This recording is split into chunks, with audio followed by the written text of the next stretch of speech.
Hey, what's up?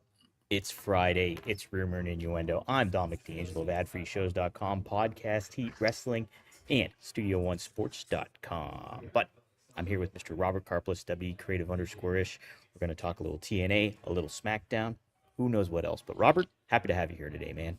Dude, it was in the 30s this morning here. This is unnatural. This My is this goodness. goes against God's will. There are frozen iguanas littering the streets. Genuinely, it's terrifying. You go and they're just flipped upside down. They look like they're dead. They're not. Nothing can kill a frozen iguana, just like nothing can kill TNA. But we'll talk about that in just a minute. We'll say hi to the folks joining us here. Cami Star says, after morning, guys. Started working stiff this morning. Boy, the first part is pleasant. Too bad Scott will wreck it. This week's episode of Working Stiff is up. As I mentioned yesterday, Scott didn't show up for the first 20 minutes or so of recording. So it was me having a conversation with myself. And I still found a way to argue with myself. So you have to admire that. Willie Ooh. Thornbrew says, signed up for AMC Plus yesterday afternoon, canceled my subscription immediately following Impact. You didn't want to watch the vampire shows. There's an interview with the vampire and then another show with a vampire. I don't know. A lot of vampire Dark related Winds. programming. Hmm? Dark Winds. Yeah, Dark Winds, which may or may not be about vampires. I don't I don't know. know. Wanna Breeze says, hello, R&I. So, Dom, did you talk to Robert about matching tattoos yet? That was one of the discussions on the live stream last night. I went live on Studio1Sports.com to cover We'll TNA. we'll get to that in a minute because now I'm genuinely concerned about what I missed. Wrestling Old Head Yes. says, good after morning, everyone. That TNA premiere on AMC was something. Not Jake something, just regular something. And AJ Styles was in and out so fast, he must have been double parked. Eric Maroon says, Billy could have put up on a better show on the CW than whatever that was last night. How dare you? We don't have time to talk about Billy and the CW, unfortunately, today. Oh, no. But you know who used to be on Billy and the CW quite a bit was EC3. And I Yeah. wonder where he's going to be at like 6:05 tomorrow. Oh, well, guess what, Robert? He is going to be on Studio1Sports.com. That's right. We are going to have it's New Game Plus, his one pay-per-view going on here to start off the new year. EC3 is going to be taking on Carson Drake, one of a great, great heel. You got to check him out. And then we also have Cal Hero on the card. Richard Holiday will be in action as well, and some newcomers as well that you can check out. But also big man Duke Davis and Gannon Jones. Be sure to check it out. NWA World Heavyweight Championship also on the line. Silas Mason defending the title. Speaking of that, so get ready for that. That'll be Studio1Sports.com. Like Robert said, 6:05 p.m. tomorrow. So be Ooh. sure to tune in for free. Wrestling Old Head throwing out a great suggestion here said, I wonder if EC3 will be the newest member of the system. Wow, that would be very intriguing, actually. That 'Cause would that would certainly be intriguing. Richard Holiday, I worked with years ago at a company whose name we will not mention. He was in a stable with Hammerstone and MJF. Fun tidbit: the original pitch that I had given was MJF with EC3 as a. This is when EC3 was coming off of his most recent run at the top at another company, and I was going to call them the Entitlement, with title being in gold. Ooh, I like it. That's great. See, that's It great was going to be stuff. fantastic. And then we got what we got, and I'm here. Um, Dom, you really strained yourself to come up with a title for this Friday's episode. I went all out. I sometimes don't notice the titles. I don't know why today I did, but it was TNA on AMC good? What do you think, Robert? Was it? It was good for the business that TNA was on a major cable network on primetime television from 9 to 11 p.m. At no point during the broadcast did a light fall on anybody. Nobody broke an arm, a leg, a clavicle. So, from that perspective, it was good. I think the show was.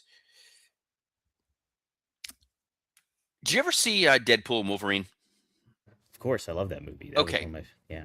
Mhm. so those of you who haven't seen it, there was this place called the Void, where characters from different continuities got dropped in. And I guess that's what TNA is. There were so many people I didn't realize were still wrestling, and were prominently featured on TNA programming, that it really felt like the Void from Deadpool and Wolverine, where I was like, you know what, good for them. I'm glad that they are working there. I guess in this situation, Wolverine, AJ Styles would be Wolverine because he was there, and we don't expect him to come back either. Oh yeah, At no. least for now. AJ Styles was there in the way that Gordon Bombay, when he got pulled over for his, I believe it was a DUI, and they're like, you have to go coach this Pee Wee hockey team, the Mighty Ducks, and the second you can get out of there, you're going to get out of there. That was the vibe AJ Styles gave. Like, all right, I'm going to show up, I'm going to wave, and then I got things to do. You know, to be honest though, I thought ultimately his usage was fine. I didn't expect too much more of that, to be honest, of what they were doing with. It worked. Look, if I'm tuning in because I was a casual fan or a WWE fan and I wanted to kick the tires on this, hey, here's AJ Styles. There's a guy I know coming out to music I don't, because it was his TNA theme, which was fine, and it was giving you a little bit of the rub. From a structural standpoint, opening with the Hardys and Elijah, dude, I didn't know Elijah was in the company. How did you? I didn't know Elias was still wrestling. I'll be perfectly honest. It was kind of fun to see him. Yeah. And that was my first little like, oh yeah, Jennifer Garner did play Elektra. How about that? And then they took on Order 4. Mm-hmm. I know Mustafa Ali. Yep. I guess this is sort of very similar to the stable that he had in WWE with Dijak and Mason and God, what the hell was that even called? Retribution. There it is. Yeah. They sort of over-explained and under-explained at the same time. They kept saying Order 4. I don't know what that is. It made me think of the thing from Attack of the Clones. Not Attack of the Clones. Revenge of the Sith, where there was the order to kill all the Jedi. Yes. Yes. My wife's gonna be mad at me that I don't remember that off the top of my head. She's not a Star Wars fan? She is a Star Wars. No, she's a Star Wars fan. She's gonna be mad that I didn't know what it was called. Oh, I got you. Okay. She would have been like, "What the hell, man?" You got to tell the story for people who might not necessarily know exactly who they all are. They took the time to show the video package of why Elijah and Mustafa Ali are dealing with each other. Then they gave you a 6-man that was, yeah, if you're tuning in, hey, I get to see the Hardys. I get to see a dude that I kind of know in Mustafa Ali. I get to see a dude that I kind of know in Elijah, if you're a generic fan. The match was fine. I don't, they're not going to be blowaway matches like what you see on Dynamite, and you're not going to be emotionally invested in them the way that you may be on a Raw or a SmackDown. But for your first match, your first outing, you're going to go with your hot hand. In this case, it's the Hardys. There's such familiarity there with the Hardys and with Elijah too. Like you just said, like, oh, there he is, and I know that guy. He was the guy that walked with Elias. So then there was the big dude who's Agent Zero. That's right, Big Bill Collier, former IWC World Heavyweight Champion, as a matter of fact. And when I hear Agent Zero, all I think of is when Kramer was Movie Phone. Hello, you have selected Agent Zero. So every time they kept saying it, that's all I kept hearing in the back of my head. Then the Righteous come out to attack the Hardys. Mm-hmm. Big fan of the Righteous. Had an opportunity to work with them in BRCW, hooking Jeff's ear with the chain and then beating up Matt Hardy. It was impactful. It told you the story. But boy, the commentators really quickly tried to rush that. I guess that the narrative they've been telling the last several weeks is the Righteous respect the Hardys, and they see them not as adversaries, but as aspirational beings. So when they did attack them, it was supposed to mean something. But again, if this is your first stop on the bus tour as a fan, you didn't quite understand what was going on. It felt a little rushed. I agree with you a lot on that because, the Righteous are such a cool act, I think, overall as a package. If you handled them in a different manner, introduced them to AMC audience in a new manner, it would have meant a lot more, I think, than what they actually did with it. Well, they're also a known commodity from our friends over at AEW. So most people who know the Righteous know they're heels, they're spooky. There's an eeriness to them. Nobody's thinking, oh, here come baby faces that respect the Hardys. Yeah, that It's too. fine. They had a bunch of celebrities in the crowd, shot poorly, by the way, because they were all empty seats behind all these influencers. I'm like, I don't know who blocked that production wise. That was sloppy and bad. Hated that. The dude from Dark Skies, I recognized. He's been in a bunch of different things. And Hmm. I was like, oh, it's that guy. And then they used Ryan Nemeth in the Heath Slater spot of, oh, there's a celebrity. We're going to send somebody out there who's going to go get his ass kicked. Ryan Nemeth was fine in that spot. He kind of like nutshotted himself by landing on the barricade, which was a little whatever. And then the dude slapped him, and then that was it. And that guy was just there the rest of the night. I also noticed that Ryan Nemeth took a page out of Rusev's book and wore a Betty Boop shirt instead of a Mickey Mouse T-shirt. Did you notice that? No, Yep, Wrestling Olympic goes, hey, you guys like Dark Winds? I only know Dark Winds because they used to advertise it during like Better Call Saul. they did. Hmm. Didn't know it was still on the air. Not a show that I've watched. Also, I don't think they showed a clip of Dark Winds. They did. They did a Did little. they? Yeah, it was later on in the show though. Oh, it was later on in the show, but not when they were there. But it was cool to make it seem like, hey, we got celebrities. And then Santino came out, and I went through every emotion on the Santino gamut, like this entire career, all in one night. It went, oh, I haven't seen Santino in forever. This is going to be great. I used to be really sick of him, but this is kind of fun. And then by the end of the night, I was like, you know what?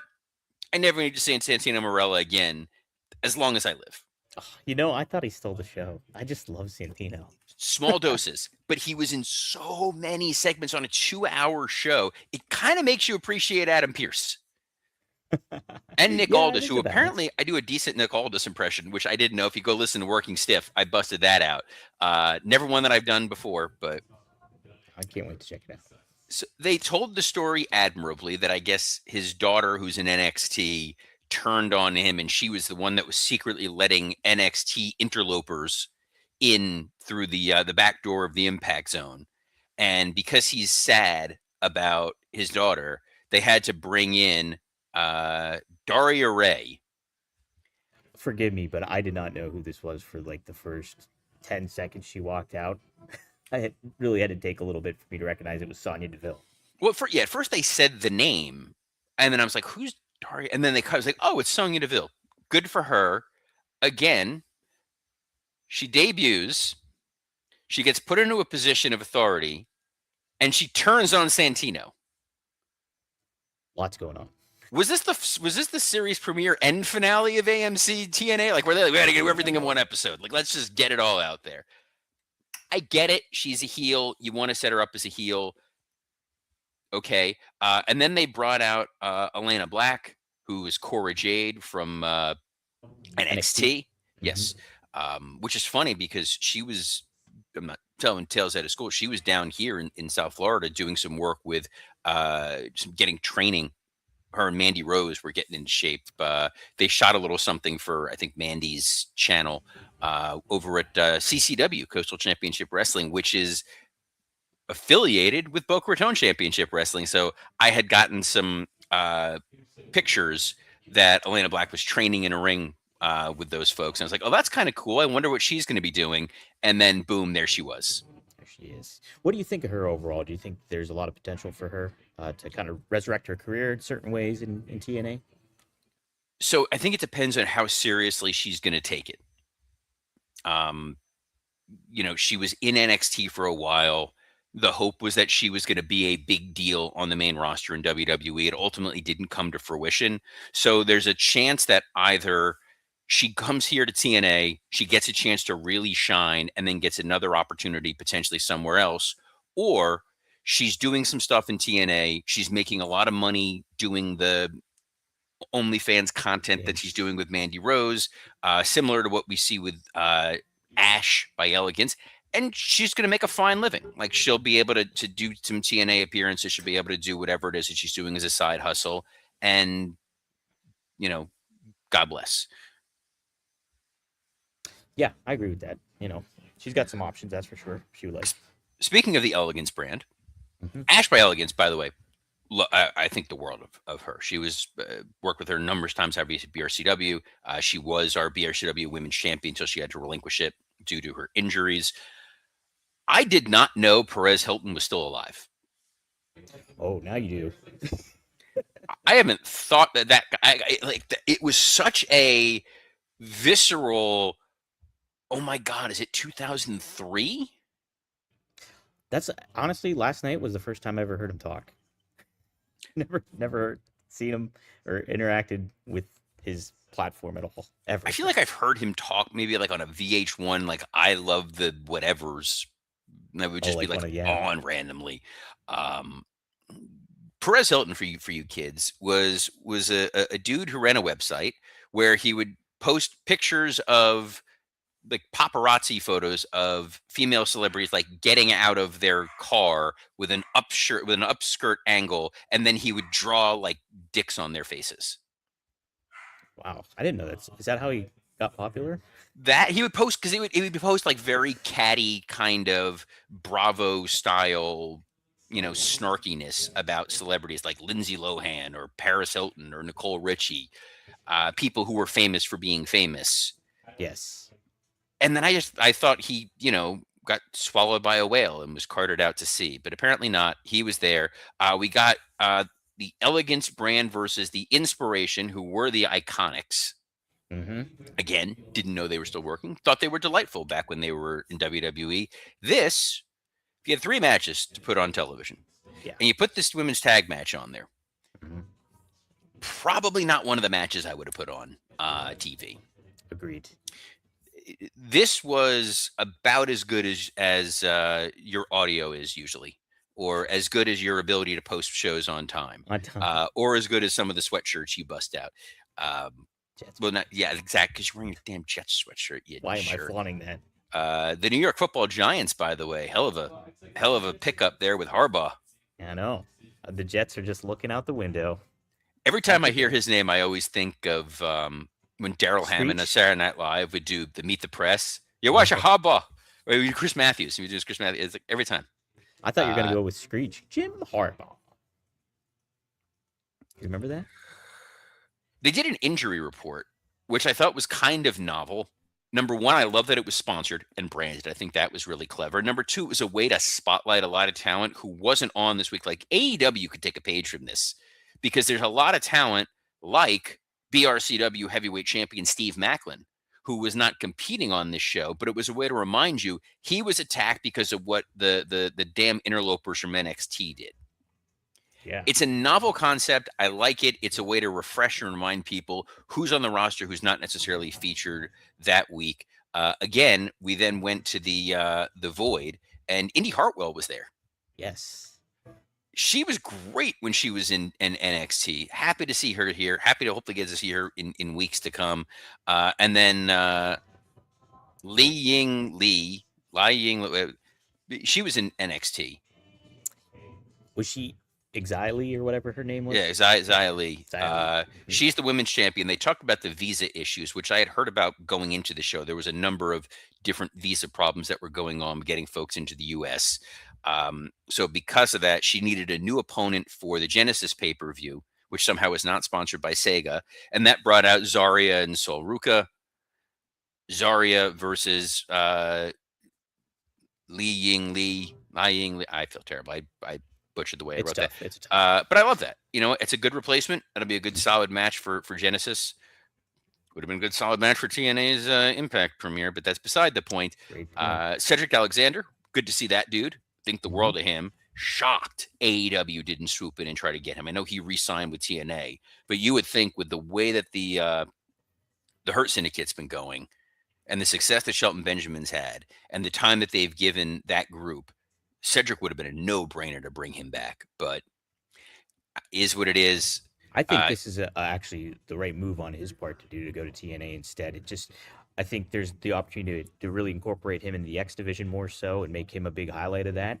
And to what we were saying about somebody like Alana Black or whoever, he gets a big just the spotlight on him. So I think it's a good move on their part actually, on his part to stay with them.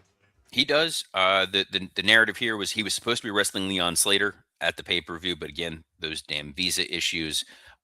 So now it's going to be him versus Moose versus Joe Hendry.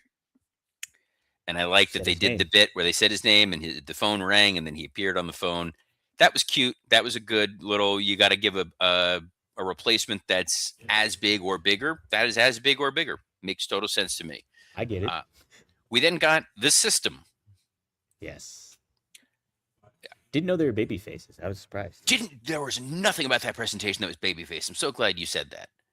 Again, as a not a constant viewer, as someone who has had the privilege and pleasure of working with some of these folks, including Moose and Brian Myers, didn't know they were baby faces. They come out in what feels like a heel situation to set up Eddie Edwards, who's going to be wrestling Fandango or JDC Hmm. in JDC's retirement match. And it didn't feel like it's going to be. It almost felt like an angle, right? Did it feel like that to you? I don't know. I also was surprised because Fandango was so charismatic, and he was super charismatic back when he was on NXT before they Yeah. made him that gimmick. It was totally devoid of any personality. Yeah, it was really strange. I was just saying on the live stream last night that I love Dirty Dango when he became like it was 2 years ago or whatever it was at WrestleCade. He came out to Aha Take on Me, was smoking like a cigarette. It was a great like charismatic kind of gimmick, a heelish gimmick too. It was really good stuff. So I always like him, yeah, but it was a little. He was just more direct about no personality really being shown at that one. Odd decision. Also, it was an odd decision to bring out Dixie Carter. Robert, I was shocked actually that she got booed. I was seriously shocked. I was Have honestly. you never watched professional wrestling before? I have, but I watched it 10 years ago when she got booed, but that was 10 years ago. I thought it would just be kind of like people would really be like, "Oh, wow, Dixie's here. That's kind of cool," even though like there is that polarization to her. But I was really shocked that she got booed, to be honest. I guess Claire Lynch was unavailable. I guess Vince Russo was unavailable. Bro, Um, bro, my bro. people don't like her. She was bad for the product. Look, Did if you I think want, Bully Ray was going to powerbomb her? I love that they were like, oh, there's this tension because of this moment that happened years ago that I vaguely remember. The whole point was that they were going to, Bully was trying to put her through a table and then eventually put her through a table. Yeah. Dude, Look, I would have if I had Dixie in that situation. Listen, I was shocked that she got booed, but I would have made it say like, okay, Dixie, look, if you get booed, just go heel on the crowd. Just do that, and oh, sorry. no, and you could have Wrestling just Illustrated made it. hit the nail on the head right here. He goes, what a hell of a trade off. You lose Jake something, Ace Austin, and the Rascals. But hey, you get Bully Ray and Dixie Carter. Boy, yeah, that's a But different kind of change of you did pace. get the main event of Santana Mhm. versus Frankie Kazarian. I liked the match. I liked it. And I think Santana is the right move to make him the champ and put him in that position because he's got such charisma. I think like it's not something that he hammers you with, but he's there. He feels like a organic, natural talent, and so yeah, I enjoyed and I thought it was cool that Frankie Kazarian, established TNA original, was in the main event for this. So it made a lot of sense in that regard, Robert. Yeah. Look, it felt like he was put there as a transitional champion to take the title off of Santana just so he could lose to Santana on the show. I thought that was a good decision to go with this as your main event to give us a title change. So now, like we talked about it yesterday with Mike Bennett, like now you get to take the journey with Santana as your world champion, and I guess he's going to be taking on Nick Nemeth at the pay per view. I was kind of disappointed we didn't get Nemeth on the show at all. I I was would have too. I had was him. surprised. I would have had him in a suite somewhere, Hmm. watching with a bucket of champagne or something like that.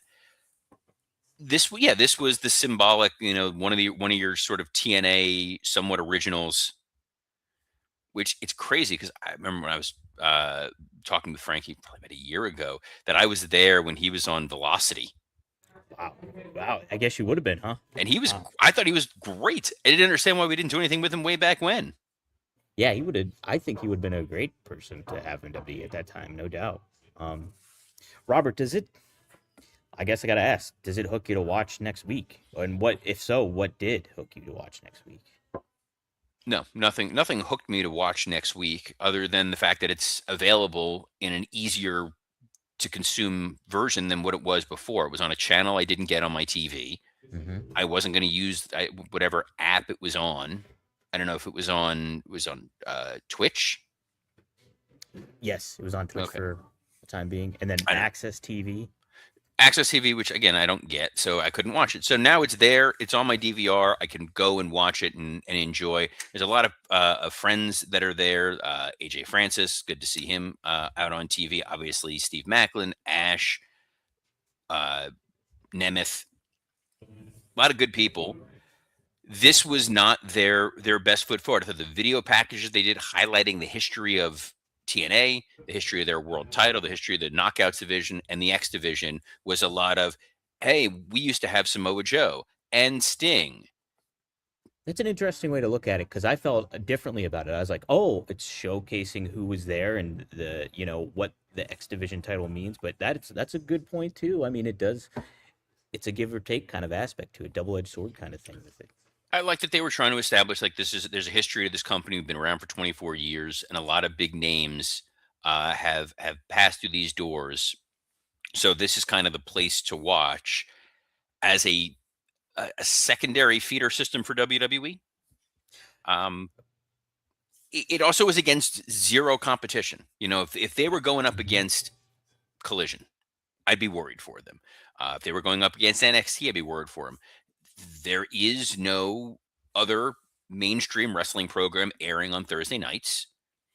It's a good 2 hours of TV that you can kind of sit and watch. It's not going to be offensive. I think part of the issues they ran into were probably some of those visa issues. Not having access to Leon Slater, definitely problematic. I don't know who else could have been on the card or could have been on the show that wasn't. The production overall looked pretty solid. I know there were a couple of hiccups and issues on there. Commentary was very good. Agreed. We'll see. I do think they did miss that aspect too of having like a huge name kind of just show up. Yeah, obviously AJ Styles was advertised and things like that, but I would have put like a really concerted effort into having like a really big name as well. Just Well, they make got. I mean, Cora Jade is a name that audiences know. Sonya Deville is a name that audiences know. I don't know who is a free agent out there on the men's side that could have shown up and really significantly moved the needle. I know people are like, oh, what about Jericho? Jericho wasn't showing up on this. well, I just even mean like a legacy name that doesn't necessarily even have to wrestle. Like, what if you? I mean, it would have been cool to see like Abyss show up even or have like some sort of appearance made. Well, you had Uh, AJ. you did have AJ. I mean, you got to remember the other legacy names that are agents in WWE right now are Abyss and Bobby Roode. You're right. So you could easily have either one of them. Wrestling Old Head says Braun Strowman is out there. Um, don't make me ban you. But also, Braun Strowman isn't going to be there because he's going to want a lot of money. Yeah, it's true. That's part of why he's not in WWE is they weren't going to spend that kind of money to keep Strowman around. Yeah. And to put him in TNA, I don't think it's doing anybody any favors.